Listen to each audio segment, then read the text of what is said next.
management. You know, we've talked in this session in terms of borderless business in terms of technology. We've talked about collaboration, which we'll explore more in the final session. We've touched on protectionism. We've challenged each other, some of Martin's assumptions here. What I want to finish on now is something that we discussed yesterday, but I want to get your thoughts on this. And this really is sort of some of the geopolitical borders. Because we heard about strategic competition yesterday from Yesman from the World Economic Forum. And my question is, will a realignment of global power into sort of new East-West blocks fundamentally change resource flows, transport routes, and partnerships? Christian, your thoughts?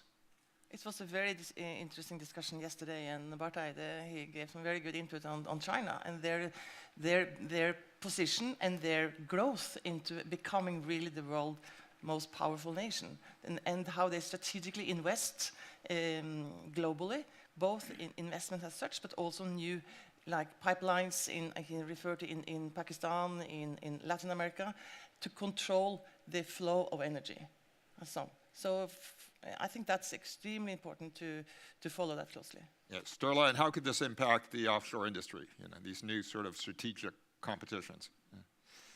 I think, well, obviously what we're seeing is a gravitation towards the south and east, and this will affect production. It will be affecting trade. It will be an increased demand for energy to fuel a growing world.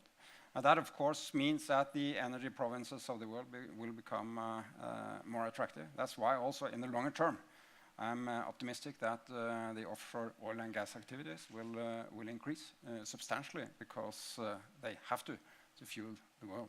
Martin? I think you shouldn't focus too much on China. I think the better alignment is the OECD versus the non-OECD. The OECD is 1.3 billion people, non-OECD is 6.5 billion people.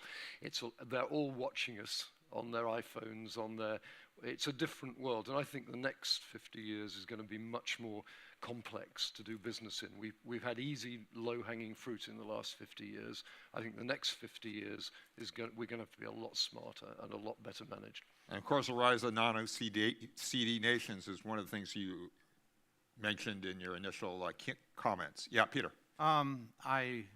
We are disagreeing a lot today, Martin. Well, I actually think it's all about Chindonesia, China, India, Indonesia.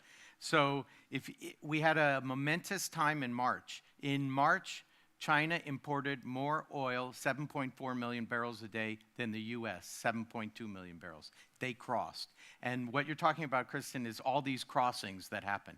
And that's why this Yamal LNG project is so interesting, because this new axis of Russia being a natural resource and China being a consumer of natural resources, and when you can sign a deal with Chinese partners, Japanese partners, Korean partners, and Russian partners who all weren't cooperating several years ago, you can see that the world has fundamentally changed. Yeah, Martin. I'm pretty sure you're right. We will have a lot of those crossings going forward. But for us, again, being a relatively small supplier to this, what we try to do is to go where our clients are going. As long as it is safe and legal, we will go there and try to help and try to deliver the product and services you will need. Which is something that you emphasize, of course, in the small film clip we saw off the top of this discussion. Christian, final thought. Yeah. Yeah, another thought in this context is that we are going everywhere, and we are in a very international business. I think there's a role to be played by the politicians. They have all sorts of fora, and they're meeting all the time, and we are a global economy, and it would serve the national interest as well as the industry if we could have more standardized regulatory working environment. Yeah, and if we're meeting here 2 years from now, will anything fundamentally change from what we're talking about now? Sturla?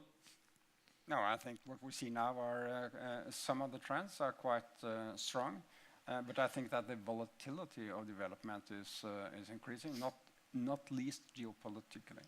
Martin, there's been a lot of disagreement with you. Your final thought. Yeah. I think people will be thinking much harder about how they manage their businesses.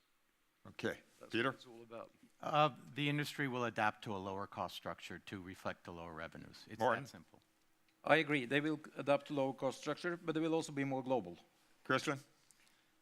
Yeah, I'm very optimistic about the changes that will now take place as a result of the lower oil price and the need to make changes.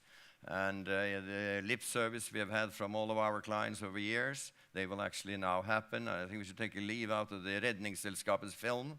The English-speaking people here didn't hear it because of Norwegian. But what he was saying is that we have to do away with all the less priority items and focus. And that is exactly the success of Redningsselskapet. Let's take it with us into the industry. Christian, 2 years from now, will your life as a banker be easier because more focus by the offshore sector, or the same challenges? I don't know that, but I think definitely that one issue we didn't talk so much about 2 years or 4 years ago was all the geopolitical issues, and that's coming to the boardroom in a completely new way. Interesting. Well, let's leave it on that note. A big round of applause for our panelists. Fascinating discussion.